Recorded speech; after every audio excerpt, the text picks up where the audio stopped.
I took the caretaker job at Graylock because I needed a place where nothing reminded me of her. That's what I told myself anyway. The truth was simpler and uglier. I had nowhere else to go. The apartment was hers. The friends were hers. Even the dog, technically, was hers. Though Cooper had slept on my side of the bed for 3 years. The divorce finalized on a Tuesday. And by Thursday, I was driving 4 hours north into Hill County with a duffel bag and a job listing I'd found at 2 in the morning. Graylock Wildlife Sanctuary. Overnight caretaker needed. Remote property. 47 acres. Housing provided. Experience with animals preferred, but not required. I didn't have experience with animals, but I had experience being alone, and that seemed close enough. The sanctuary sat in a shallow valley between 2 ridges that the locals called the Fingers. I learned later that the name was older than the town, older than the county, something the original settlers had inherited from whoever came before them. The ridges did look like fingers, I guess. 2 of them, slightly curved, reaching up from the earth as if something underneath was trying to claw its way out. The property manager, a guy named Dale, walked me through on my first afternoon. The sanctuary was home to about 30 animals, mostly rescues. A pair of red-tailed hawks with clipped wings, a blind black bear named Ulysses, who paced a wide enclosure near the tree line, foxes, a handful of white-tailed deer recovering from various injuries, an ancient snapping turtle in a concrete pond who Dale said had been there for longer than the sanctuary itself. "Nights are quiet," Dale told me, handing over a ring of keys. "You do a perimeter check at 10, feed the nocturnal enclosures at midnight, and another check at 4. Radio's in the office if you need anything. Sarah's your overnight contact." Sarah? Sarah Marshall. She runs dispatch for the county wildlife service. Handles us, a couple of state parks, some forest service land. You won't need her much, but she's there. He pointed to a handheld radio on the desk, already set to a channel. Channel 6. She monitors all night. He left before dark. I watched his truck disappear up the gravel road, taillights shrinking between the trees. And then it was just me, and 47 acres of animals, and silence. The first 3 nights were fine. Better than fine, actually. I did my rounds, fed the enclosures, and spent the quiet hours reading the small cabin they'd set up behind the main office building. The cabin was sparse. A cot, a space heater, a bathroom with a shower that took 10 minutes to get warm. But hey, it was mine, in a way that nothing had been mine for a long time. The animals were calm. The hawks slept with their heads tucked. Ulysses shuffled in circles and made a sound like a rusty gate when I brought his food. The deer watched me with their enormous wet eyes, and I watched them back, and neither of us asked anything of the other. On the 4th night, the deer wouldn't eat. I noticed it during the midnight feeding. I'd brought their supplement, a grain mixture I portioned out in the supply shed, and set it in the trough the way Dale had showed me. All 5 deer were standing at the far end of the enclosure, pressed against the fence. Not grazing, not moving, just standing, with their heads oriented in the same direction. East, toward the ridge. I stood there for a while, waiting for them to come to the trough. They didn't eat. Their ears rotated slowly, tracking something I couldn't hear. After a few minutes, I left the food and moved on. The hawks were awake, which was unusual. They sat on their perch with their feathers pressed flat and tight, the way birds look before a storm. But the sky was clear. Ulysses wasn't pacing. He was sitting in the center of his enclosure, facing east, perfectly still. I'd never seen him sit still. I finished the round and went back to the cabin. I picked up the radio almost without thinking about it. "This is Graylock checking in. Anyone on Channel 6? Static. Then, a voice. Clear, unhurried, a little lower than I expected. "Graylock, this is County Dispatch. You're talking to Sarah. Everything alright out there?" "Yeah, I think so. Animals are acting a little off tonight. The deer won't eat. Bear's just sitting there." "Sitting there how?" "Just sitting, facing east. All of them are facing east, actually. There was a long pause.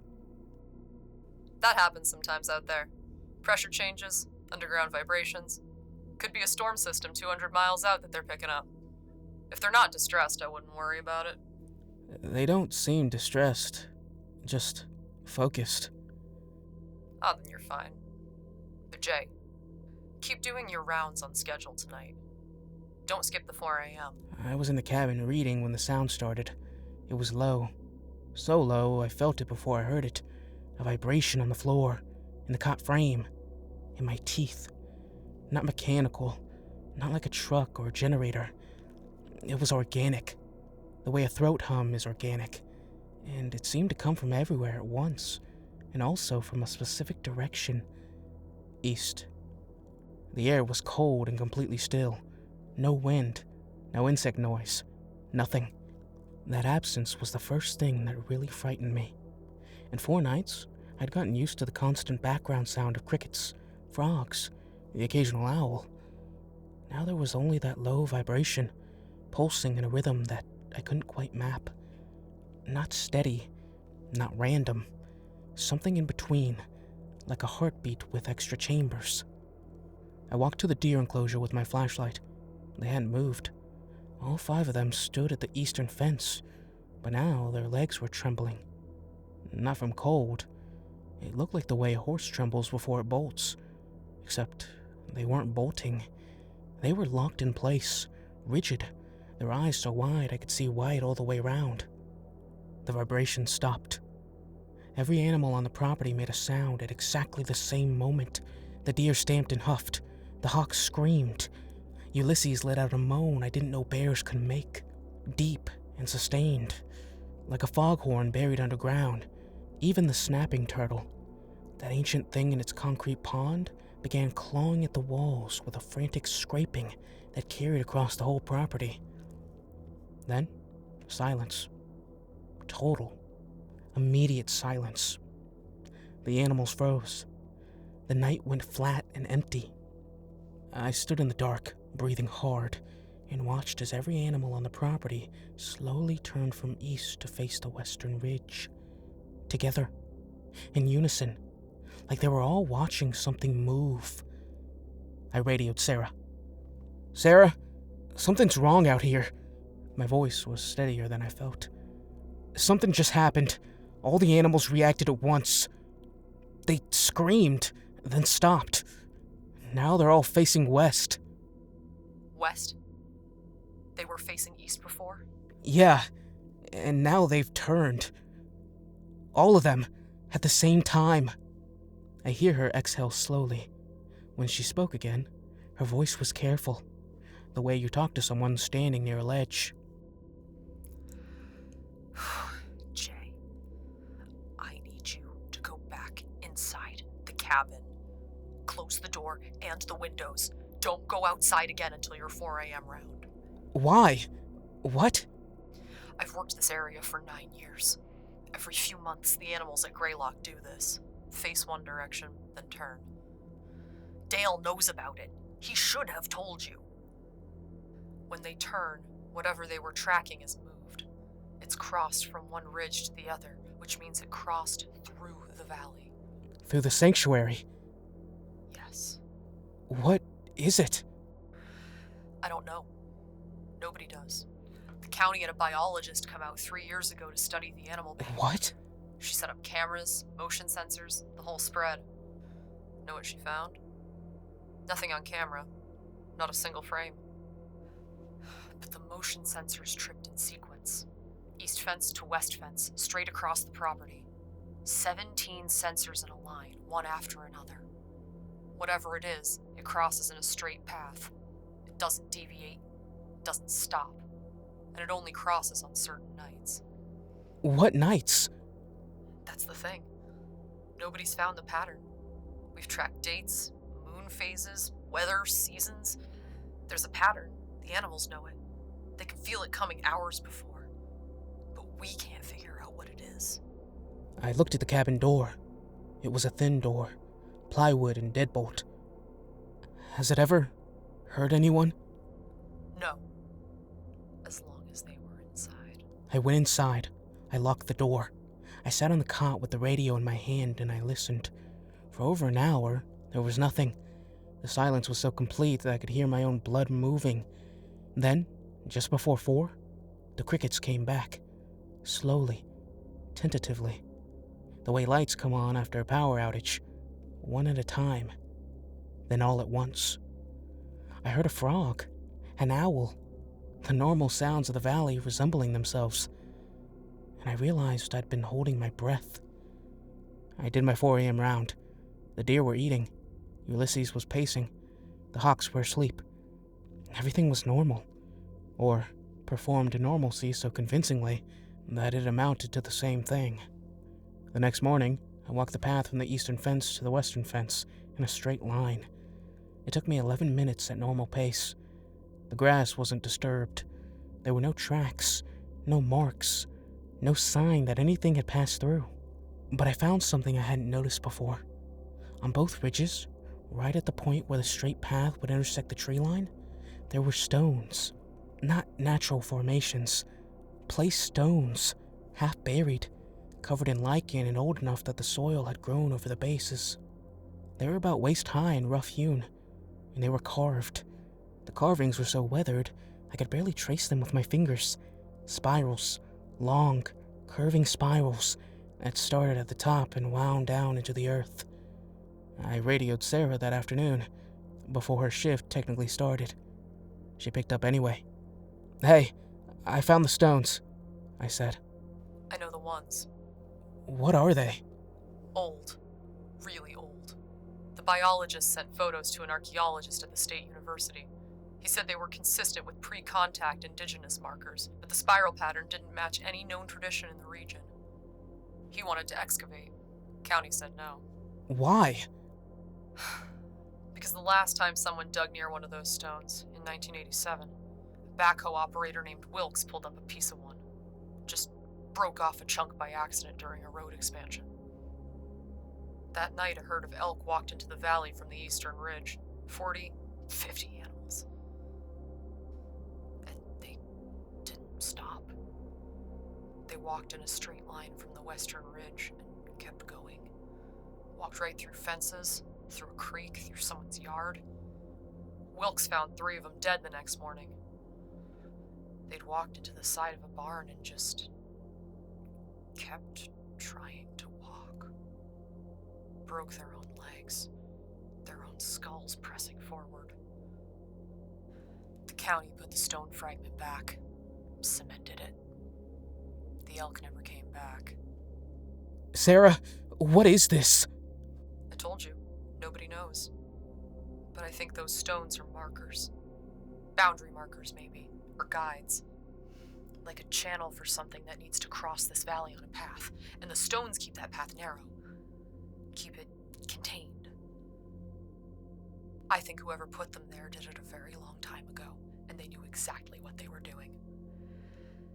And I think as long as nobody touches them, and you stay inside when it crosses, you'll be fine. I didn't sleep that day. I sat on the porch of the cabin and watched the valley, the way the light moved across the grass, the way the animals grazed and paced and existed in their ordinary way. I thought about leaving. I thought about calling Dale and telling him he could find someone else, that this wasn't in the job description. But I also thought about my apartment, her apartment, and the particular silence of a place that used to have someone in it and doesn't anymore. That silence was worse. The silence had no pattern at all, no logic, no boundary stones. It was just empty. 3 weeks in, it happened again. The deer turned east at sundown. By midnight, every animal was rigid and focused. I was already in the cabin with the door locked. I radioed Sarah. "Sarah, it's happening." I know. I've got 2 state parks reporting unusual animal movement across the eastern corridor. Whatever it is, it's coming from a long way out tonight. "Is that worse?" I don't think so. Just means it's been traveling further. I sat in the dark and listened. The vibration came, deeper this time, and I felt it in my chest, like a second heartbeat. The animals cried out, that same awful unison sound, and then they went silent. Then I heard something I hadn't heard the first time. Footsteps. Not outside the cabin, further away, out in the sanctuary. Heavy, deliberate footsteps moving at a steady pace, east to west. Not fast, not slow. The footsteps of something that had been walking this path for longer than the stones had been standing, longer than the ridges had been called the fingers, and it never once had a reason to hurry. I counted. It took about 10 minutes for the sound to cross the property. Then, the crickets came back, and the night rebuilt itself around me. Sarah arrived in person 2 days later. She was younger than I'd expected. Mid-30s, dark hair pulled back, the kind of face that looked like it had spent a lot of time outdoors and didn't mind. She drove a county truck and brought coffee and a box of old files. Figured it was time we actually met, and I wanted to show you these, she said, setting the box on the office desk. The files went back decades. Incident reports, animal behavior logs, handwritten notes from previous caretakers. I read them while Sarah leaned against the wall and drank her coffee. The earliest entry was from 1953. A caretaker named Harold Fenn had written in shaky cursive. Animals turned again last night, east to west. Heard it pass. God forgive me. I looked out the window. That was his last entry. The next caretaker started 2 weeks later. No explanation in the file for the gap. What do you think he saw? I asked. I don't think he saw anything. I think that's the point. I think he opened that door, or that window, and whatever crosses this valley, it doesn't deviate from its path. But I think when you open a gap in the walls, you open a gap in whatever keeps you separate from it. Harold Fenn didn't see something. Something saw him. And then what? And then Harold Fenn wasn't the overnight caretaker at Graylock anymore. There's no death certificate in the county records, no hospital admission. He just stops appearing in any paperwork at all. She looked at me, and for the first time, I saw something behind the professional calm. Not quite fear. Respect, maybe. The kind of respect you'd give a river you'd watched carry away a car. The stones keep the path narrow. The walls keep you separate. As long as both of those things hold, this is the safest place in the valley. But you have to respect the crossing. You cannot watch it. You cannot interfere with it. You just let it pass. And you've been telling caretakers this for 9 years? 7. Before me, a guy named Rollins handled dispatch. He's the one who told me. He also told me something else. The crossings are getting more frequent. In the 60s, they happened maybe twice a year. By the 90s, every few months. Now it's every few weeks. Whatever pattern it follows, it's accelerating. Toward what? I don't know. Neither did Rollins. Neither did anyone. She left before dark. I stood on the porch and watched her taillights disappear up the gravel road, in the same way I'd watched Dale's a month earlier. The valley was quiet. The deer were grazing. Ulysses paced his slow, creaking circles. I'm still at Graylock. It's been 4 months now. The crossings happen every 11 to 14 days. I've kept a log. The animals always know first, hours before, sometimes a full day. I've learned to read them. When the deer stop eating, I check the hawks. When the hawks flatten, I check Ulysses. When Ulysses goes still, I go inside. I radio Sarah every time. She always answers. Sometimes we talk long after the crossing's over, about the valley, about the files. About nothing. She's the only person who knows what this place is, and doesn't pretend otherwise. I've come to depend on those conversations more than I'd like to admit. But that's a different kind of reckoning, and one I'm not ready for yet. Last week, I did something I shouldn't have. During a crossing, I pressed my ear to the cabin wall. Not the window, the wall. Solid wood and insulation. I just wanted to hear it better, to understand the rhythm. The footsteps were there, heavy and steady, east to west. But beneath them, beneath the vibration and the silence and the footsteps, there was something else. A second rhythm. Faster, lighter, like a smaller set of footsteps, trying to match pace with the first. There hadn't been two before.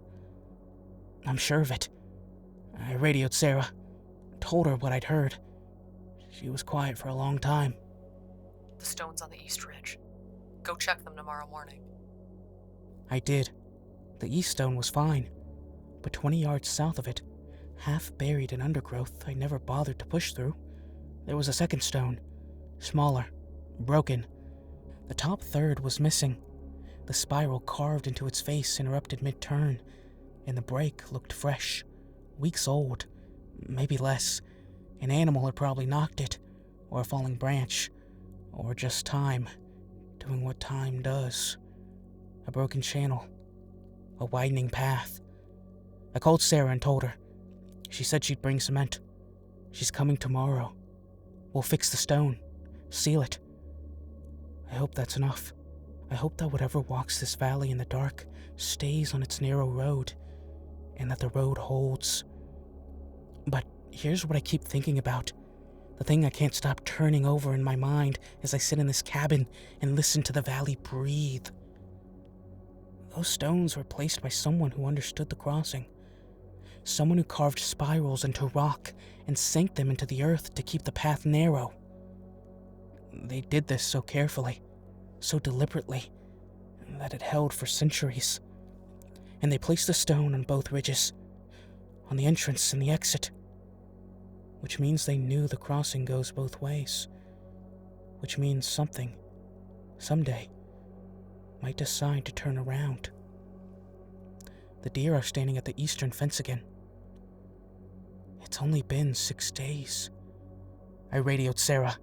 She picked up on the second click. I see it.